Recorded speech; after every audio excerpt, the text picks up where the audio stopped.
Pope ফ্রান্সিসের মৃত্যু Catholic গির্জার ইতিহাসে একটি গুরুত্বপূর্ণ অধ্যায়ের সমাপ্তি। তার মৃত্যুতে এখন নতুন পোপ নির্বাচনের প্রক্রিয়া শুরু হবে, যা একটি দীর্ঘ প্রক্রিয়া। ওয়ালটন মাইক্রোওয়েভ ওভেনের খাবার গরম রাখে দীর্ঘ সময় ধরে। Walton microwave oven. Con la tua presenza. 2013 সালের 13 মার্চ পোপ বেনেডিক্ট ষোড়শের উত্তরসূরি নির্বাচিত হন পোপ ফ্রান্সিস। যেহেতু খ্রিস্টান ধর্মের প্রধান ধর্মীয় গুরু পোপ, তাই তাকে বেছে নেওয়ার প্রক্রিয়াটিও দীর্ঘ এবং স্বচ্ছতার সাথে হয়ে থাকে। যিনি পোপ হিসেবে নির্বাচিত হন, তিনি ভ্যাটিকানের রাষ্ট্রপ্রধান ছাড়াও পৃথিবীর নানা প্রান্তে ছড়িয়ে থাকা সব চার্চের প্রধান হিসেবে সম্মানিত হন।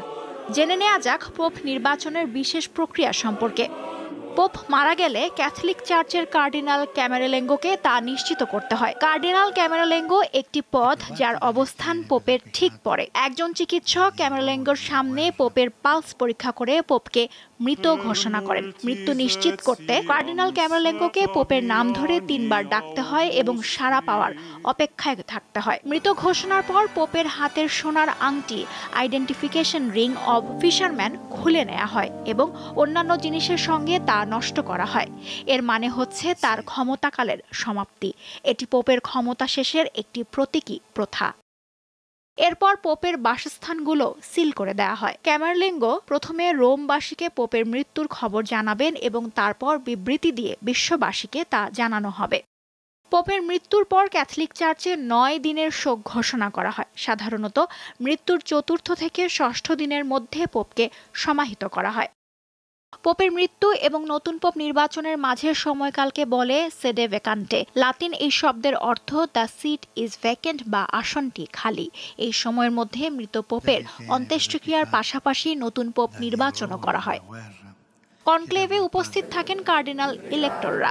মৃত পোপকে শেষ শ্রদ্ধা জানাতে নিয়ম অনুযায়ী পোপের মৃত্যুর 15 থেকে 20 দিনের মধ্যে কার্ডিনালদের অবশ্যই ভ্যাটিকানে পৌঁছাতে হয়। নতুন পোপ নির্বাচনের জন্য সম্মেলন পরিচালনা করেন এবং তারাই ভোট দিয়ে পরবর্তী পোপ নির্বাচিত করেন।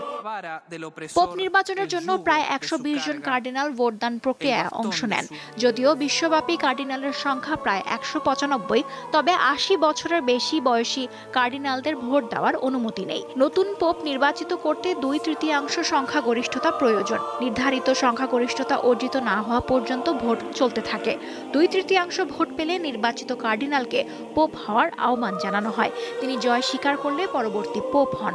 আর যদি কোনো কার্ডিনাল 2/3 ভোট না পান, তখন সব ভোটের স্লিপ নির্দিষ্ট চুল্লিতে পুড়িয়ে ফেলা হয়। সেই চুল্লির চিমনি দিয়ে কালো ধোঁয়া দেখেই সবাই বুঝতে পারেন পোপ নির্বাচন হয়নি। তখন আবারও একই প্রক্রিয়া শুরু হয়। পোপ নির্বাচনের এই ভোটাভুটি এবং আলোচনা সবই হয় একটি বন্ধ কক্ষে। পোপ নির্বাচন হয়ে গেলে শুরু হয় নাম ঘোষণার প্রক্রিয়া। ঊর্ধ্বতন কোনো কার্ডিনাল তখন পোপের নাম ঘোষণা করেন। নতুন পোপ নতুন পোশাক পরে জনসম্মুখে আসেন। এরপর পরেন ফিশারম্যান রিং। ঈশ্বরের নামে শপথ নেওয়ার পর তিনি ভ্যাটিকানের ব্যালকনি থেকে ভাষণ দেন। লুৎফা ফৌজিয়া, দীপ্ত, বার্তাকক্ষ।